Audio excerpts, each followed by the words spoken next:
এই সমুদ্র পথ দিয়ে গেলে আর কোনো জাহাজ ফিরে আসে না। উড়ন্ত বিমানও উধাও হয়ে যায় নিমিষেই। জাহাজ বা বিমান ওই অঞ্চলে ঢুকে পড়লেই হয়ে যায় অদৃশ্য। মেলে না যার কোনো ধ্বংসাবশেষও। কোনো দুর্ঘটনা নাকি অপশক্তি জানা নেই কারো।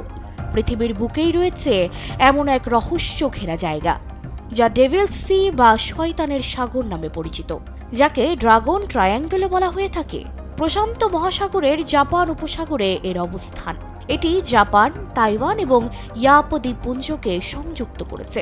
এলো ভিশন মুশকিল আসান অফার। যে কোনো ব্র্যান্ডের পুরনো ফ্রিজ নিয়ে চলে আসুন ভিশন শোরুমে আর নিয়ে যান নতুন ভিশন ফ্রিজ 20% পর্যন্ত ছাড়। দশকের পর দশক ধরে এই স্থানটি এক অজানা রহস্যের আধার হিসেবে পরিগণিত হয়ে এসেছে।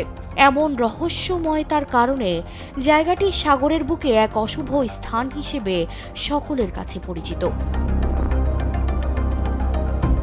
দূর সমুদ্রের বুকে পাড়ি দেওয়ার কিছুদিন পরেই একটি জাহাজ হঠাৎ করে উধাও হয়ে যায়।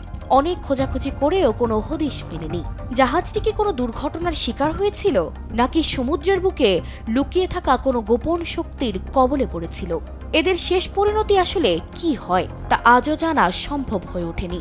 ছোট ছোট নৌকা থেকে শুরু করে বিশাল জাহাজ, এমনকি এই জায়গার ওপর দিয়ে উড়ে যাওয়া বিমানগুলোও মুহূর্তেই উধাও হয়ে যায়। চীনে প্রায় 1000 খ্রিস্টপূর্ব থেকে একটি পৌরাণিক মতবাদ অনুযায়ী এই সাগরের পানির অতল গহীনে লুকিয়ে রয়েছে এক বিশাল ড্রাগন, যে এসব দুর্ঘটনা ঘটায়। এর কারণেই জায়গাটি ড্রাগন ট্রায়াঙ্গেল নামে পরিচিত হয়ে আসছে।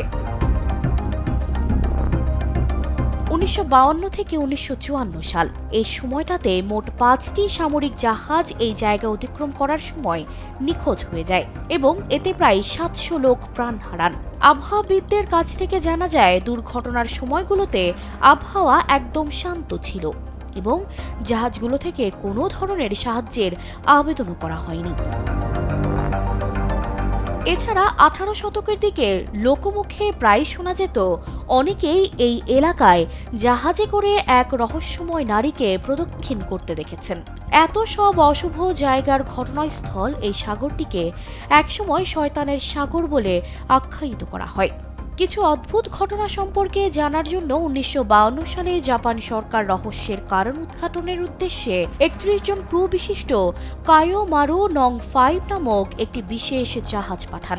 দুর্ভাগ্যবশত ওই অনুসন্ধানকারী জাহাজটিও হাওয়ায় মিলিয়ে যায়, তাদের খুঁজে পাওয়া যায়নি। এর ঠিক 2 বছর পর 60 টন ওজনের তোশিমারু নামক একটি জাপানি জাহাজ একইভাবে গায়েব হয়ে যায়। 1995 সালে ল্যারি কুশ নামক একজন আমেরিকান লেখকের প্রকাশিত the Bermuda triangle mystery solved বইটিতে ড্রাগন ট্রায়াঙ্গেলে বিভিন্ন জাহাজ বা বিমান নিখোঁজের কারণ উল্লেখ করা হয়। বইটিতে বলা হয়, ওই এলাকায় সমুদ্রের তলদেশে প্রচুর পরিমাণে সক্রিয় আগ্নেয়গিরি এবং ভূমিকম্প প্রবণ এলাকা রয়েছে, আর এই কারণে এখানে প্রায়শই নতুন নতুন দ্বীপ জেগে ওঠে এবং অনেক দ্বীপ বিলীন হয়ে যায়।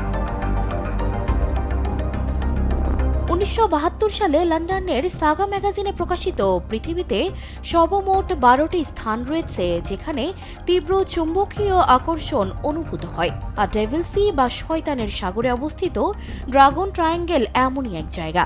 অনেক সম্ভাব্য কারণের মধ্যে আগ্নেয়গিরির অগ্নুৎপাতকে মুখ্য কারণ বলে গণ্য করা হলেও সুনিশ্চিত করে এখনো কোনো সিদ্ধান্তে উপনীত হওয়া সম্ভব হয়নি।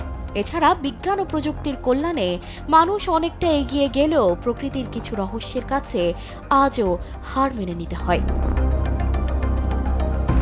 সানজিদা রহমান, কালবেলা।